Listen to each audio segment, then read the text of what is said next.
Olá, tudo bem? Espero que todos estejam bem de saúde, tudo tranquilo, tudo em paz agora nesse momento de aula. Estou aqui para ministrar mais uma aula de matemática. Hoje o conteúdo é continuação da aula anterior de círculo e circunferência, é a parte 2, ou segunda parte, quem quiser interpretar desse jeito. Eu sou o professor Luiz, espero que estejam todos prontos com papel, lápis, borracha e compasso e régua para nós continuarmos essa aula. Bom, vamos lá? Ângulos na circunferência. Ângulo central de uma circunferência. O que é isso, professor? Calma que eu já vou explicar. Eu pego o compasso, abro ele, uma distância qualquer, e faço uma circunferência. A ponta seca do meu compasso é o centro da minha circunferência, tá? Eu pego esse ponto, marco ele a lápis, escrevo que ele é o ponto C, e dele eu passo a régua numa abertura qualquer até atravessar a circunferência. Faço isso novamente em outra posição. Disso eu crio um ângulo, tá? Todo ângulo cujo vértice é o centro de uma circunferência é chamado de ângulo central dessa circunferência, tá? Então, essas duas retas juntas, a partir do centro da circunferência, criam um ângulo central, tá ok? O ângulo determinado pelo ângulo central é o que fica entre o ponto A e o ponto B. Define-se medida em grau de um arco de circunferência como a medida de um ângulo central que o determina. Certo? Tranquilo? Vamos continuar. Eu pego de novo o compasso, abro uma distância qualquer, tá? E vou fazer o ângulo escrito em uma circunferência. Eu escolho um ponto na circunferência e desse ponto eu marco uma reta, passando pela circunferência duas vezes, a partir do ponto B e o outro ponto em que ela cruza a circunferência, ou seja, é uma secante. Essa reta é uma secante na circunferência. Marco como ponto A, faço outra reta, uma abertura qualquer, mas passando pelo ponto V, e vou chamar de ponto B. O ângulo que a reta AV faz com BV, eu chamo de ângulo inscrito. Tá ok? E o ângulo formado entre A e B é o ângulo determinado pelo ângulo inscrito. Vejam bem, todo ângulo cujo vértice pertence a uma circunferência e os lados são secantes a ela é chamado de ângulo inscrito nessa circunferência, ok? Um ângulo inscrito e um ângulo central que determinam o mesmo arco são chamados de ângulos correspondentes nessa circunferência. Propriedade. A propriedade é a medida de um ângulo inscrito, ok? Ângulo inscrito aqui, é a metade do ângulo central correspondente. Tá ok? Partimos para a próxima.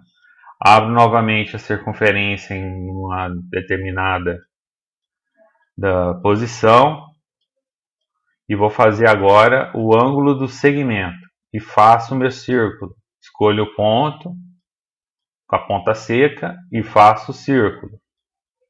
Fiz o círculo. Agora eu vou pegar um ponto qualquer na circunferência e fazer outra secante, tá? E vocês podem perceber que ela forma um triângulo, tá? E esse triângulo vai me dar um ângulo aqui. Após isso, eu faço uma reta tangencial à circunferência, tá? Ela é tangente aqui à circunferência. E eu vou ter, além do centro da circunferência, mais 3 pontos.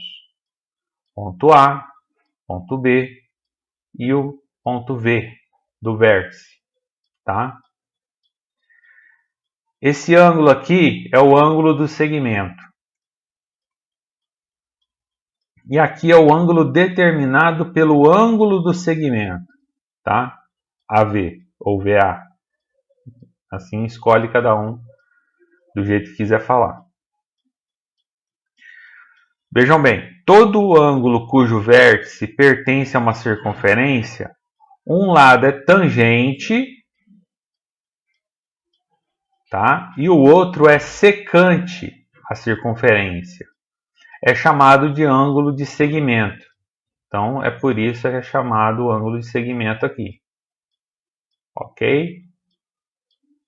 Professor, como o senhor é ruim de passar marca-texto, eu estou apanhando ainda, mas eu vou melhorando com o tempo. E aqui é o ângulo determinado pelo ângulo segmento. O ângulo de segmento e um ângulo central que determinam o mesmo arco são chamados de ângulos correspondentes nessa circunferência. Ok? Propriedade. A medida de um ângulo de segmento é a metade da medida do ângulo central correspondente. Tá ok? Vocês vão ficar perguntando, professor, mas como que é isso? A gente não tem valores aí, como é que isso se explica? Calma que nós vamos fazer exercícios mais para frente e aí vocês vão entender como é que isso é feito, tá? Para quem quiser copiar essa tela, vocês pausam a tela, depois soltam de novo e a gente continua, ok? Vamos para a próxima. Perímetro da circunferência. O perímetro da circunferência é determinado pela seguinte fórmula. C sobre 2R é igual a π. Tá? Ou seja, o comprimento total da circunferência, a volta toda dela, sobre 2 vezes o raio é igual a π. Quem que é π? Π é aquele número constante que vocês conhecem ou conhecerão, né? Depende de quem guardou de cabeça, o famoso 3,14, não sei que números a mais virão depois da vírgula, porque esse número ele não acaba, tá? É uma constante enorme o número, por isso que eu utilizo somente 2 dígitos depois da vírgula, tá ok? Então isso vai relacionar que C, que é o comprimento da circunferência, da volta da circunferência, é igual a 2 vezes πr. Fácil, não? Então eu tenho aqui o meu ponto onde eu vou colocar a ponta seca do compasso. Vou abrir ele uma distância qualquer e vou fazer uma circunferência. Esse percurso todo aqui, tá? É que eu estou determinando com essa fórmula, tá? Então, o que eu preciso ter dessa circunferência para fazer o cálculo? O raio. Por quê? Porque eu conheço já π. Então, é 2 vezes 3,14 vezes o comprimento do raio. Ah, professor, não tem o raio, eu tenho a distância. Ô, meu filho, a distância é 2 vezes o raio. Portanto, o raio é a metade da distância. Pelo amor de Deus, vamos lembrar das regras básicas da circunferência. Eu pego daqui desse ponto aqui, corto, secciono a circunferência e abro ela. Abrindo ela, eu vou encontrar aqui a outra ponta da circunferência. Aqui está todos os pontos da circunferência. Esse aqui é o meu comprimento ou perímetro da circunferência. Tá? O pessoal costuma chamar formalmente perímetro. Eu conhecia como comprimento da circunferência. Por quê? Porque quando você secciona ela e abre, você descobre a distância que você percorreu. Simples, não? Vamos para o próximo tópico. Área do círculo. Considere um polígono de n lados inscritos em um círculo de raio R.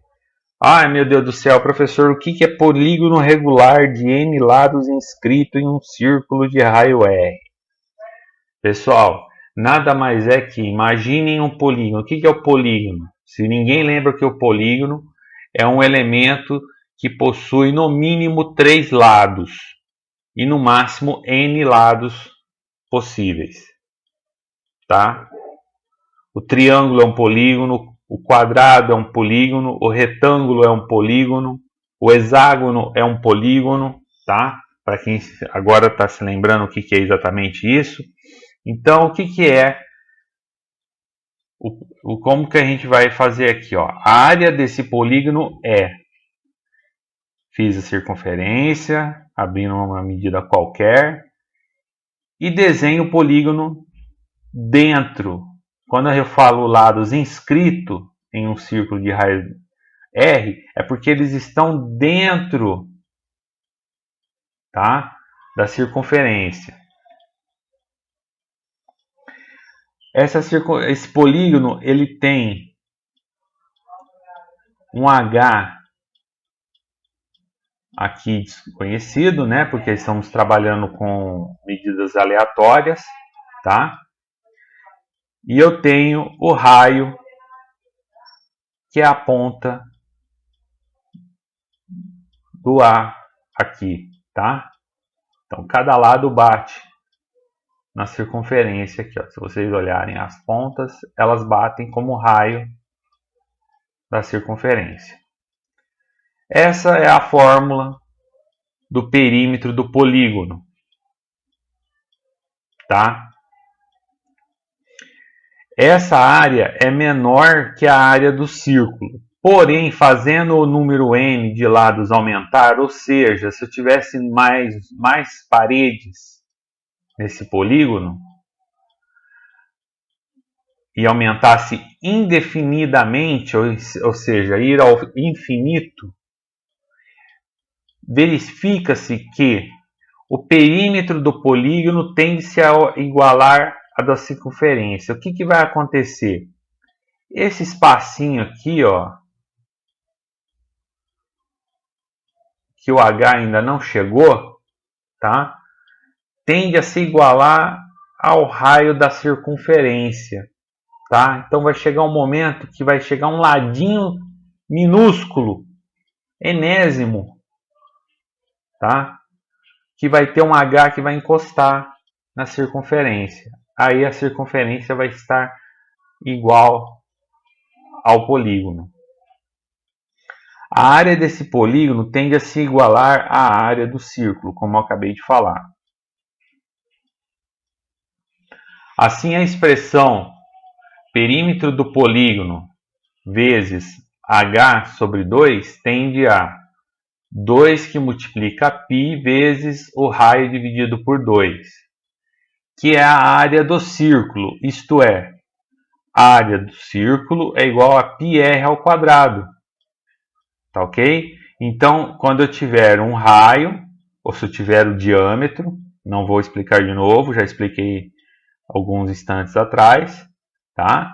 Eu consigo determinar facilmente a área dessa circunferência. Ok? Próximo tópico. A área do setor circular. faço uma circunferência, marco o centro dela como o meu ponto C, marco o meu raio, faço outra marcação e tenho um ângulo. O setor circular do raio R e ângulo central de medida alfa, tá? Então esse aqui é meu setor circular de raio R e o ângulo central de medida alfa. Como é que eu vou descobrir esse ângulo central, o alfa? Bom, nós temos a simplicidade de resolver pela regra de 3. Se eu tenho 360 graus e 360 graus é igual a πr ao quadrado, que é a área da circunferência, um está para o outro, tá? Assim como o ângulo central de medida alfa está para a área do setor, tá? Então o que acontece? Eu tenho aqui a área do setor, tá? Tenho πr ao quadrado e tenho 360. O meu x é o alfa, tá? Se eu tenho aqui alfa e eu não tenho a área do setor, eu tenho o raio e eu faço a regrinha de 3 e encontro a área também do setor. Simples, não? Muito fácil. Área do segmento circular. Faço a circunferência,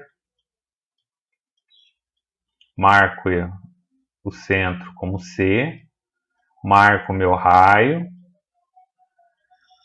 viu? E aí eu vou ter 3 regrinhas interessantes. Por quê? Toda a corda de um círculo divide-se em 2 partes, chamadas de segmentos circulares. A área de um segmento circular de raio R pode ser igual, maior ou menor que a área do semicírculo de raio R, tá? Então a gente tem 3 casos aí, tá ok?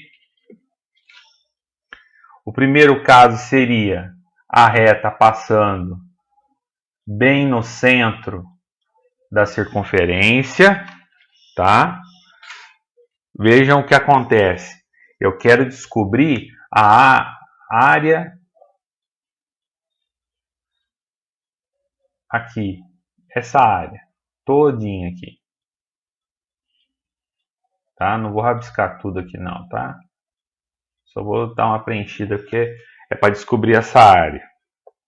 Então, a fórmula que eu aplico, área do segmento 1 é igual πr ao quadrado sobre 2, tá? Eu não tenho a fórmula de πr ao quadrado, que é a área da minha circunferência, então metade dela é o segmento 1, ok? Próxima, marco meu centro, faço a circunferência, passo a reta um pouco fora do centro. Ela é uma reta secante. Naturalmente, ela vai me produzir um triângulo, tá? Que vocês estão vendo aí esses pontilhados na tela. Eu marco os pontos extremos e dou nome a eles, tá? Eu dei o nome desse triângulo, né? De CPQ.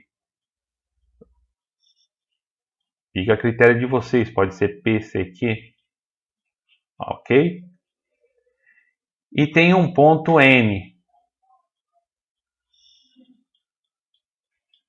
no semicírculo, tá? Então, como é que vai ser a fórmula desse? O que eu quero descobrir? Eu quero descobrir só isso aqui, essa parte aqui, ó.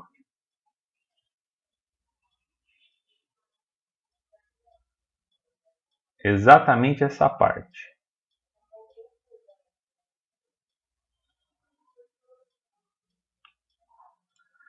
Só isso, professor? Somente isso. E como é que eu faço isso?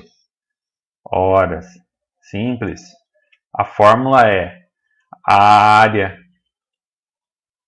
área do setor CPN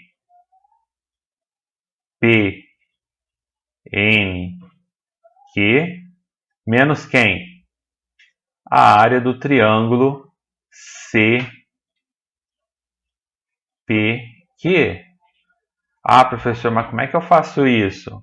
Ora, calma, tem todo o tempo do mundo para a gente resolver essa problemática, tá? Os exercícios estão no próximo módulo, tá? Nós vamos chegar ao módulo 3. Talvez eu faça o módulo 4, vou ainda decidir. Mas, por enquanto, só fiquem sabendo que é assim que a gente resolve, tá? A gente subtrai essa área, dessa área toda aqui, o triângulo, que é formado por esses 3 pontos. Tá ok? E tem o terceiro ponto, que é a parte maior que eu quero descobrir. Eu faço a mesma coisa, eu pego a reta, tiro ela fora do centro, posiciono onde eu quero, vai surgir um triângulo aí, de novo CPQ. Só que agora eu quero descobrir tudo isso aqui. Toda essa área. Vocês vão ver como é divertido. A fórmula é o setor CPNQ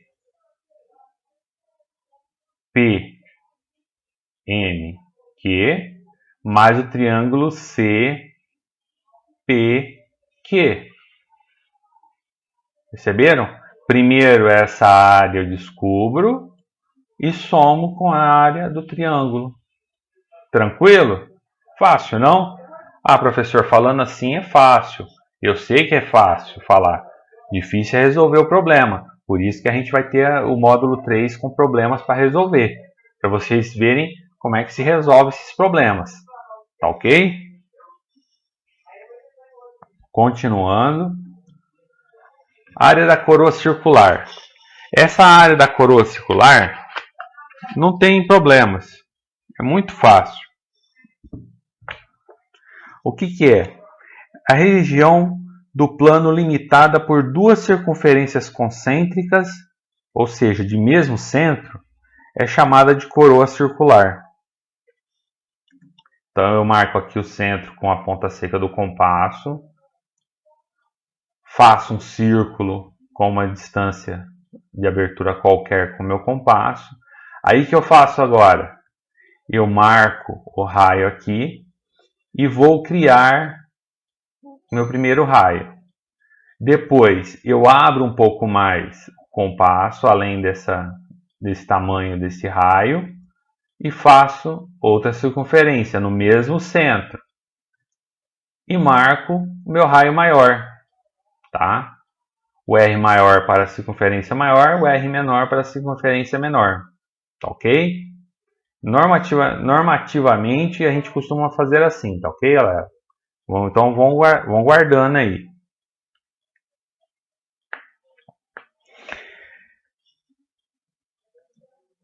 A coroa circular de centro C e raios R minúsculo e R maiúscula é essa área aqui, ó.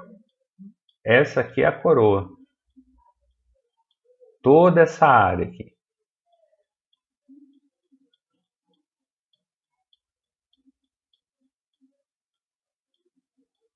Professor, tá chato ver o senhor passar desse jeito o negócio aí em cima do desenho. Tá chato mesmo, né? Faz parte. Fórmula. A área da coroa circular é igual a π, que multiplica o raio maior ao quadrado menos o raio menor ao quadrado. Simples, não? Tranquilo? Não é muito complicado conseguir o cálculo da área da coroa circular. É uma das nossas fórmulas menos problemáticas, ok? Pessoal, a aula vai ficando por aqui. dúvidas ou aulas particulares, quiserem entrar em contato, ou então quiserem fazer alguma crítica, quiserem me questionar sobre alguma coisa que eu deixei de falar, ou que eu comentei erroneamente. Errar é humano, tá? Mas persistir no erro já é burrice, e eu não persisto. Graças a Deus, até hoje não persisti, e eu acredito que ninguém também persista. Aí estão meus canais de contato, o WhatsApp, meu e-mail ou Facebook, tá? E uma novidade, o conteúdo da matéria que eu estou implementando nos vídeos vai estar agora num site que eu acabei de criar, chama matematicasemmistérios.com, tá? Falando mais corretamente, www.matematica sem acento, sem mistério, também sem acento.com, tudo junto. Ok? Quem tiver curiosidade em ter o material das aulas sem a voz do professor, vai estar à disposição lá. Cada aula que eu postar, eu vou postar também o material nesse site, tá? E aí fica ao cargo de vocês estudarem em casa quando não puderem, estiverem em contato na internet, tá? Mais uma facilidade para vocês aí, para quem não tem internet em casa ainda, ou tem internet limitada, baixa o conteúdo, tá? E vê a matéria em PDF, tá ok? Pessoal, eu vou ficando por aqui. Um forte abraço a todos, um bom dia e até mais.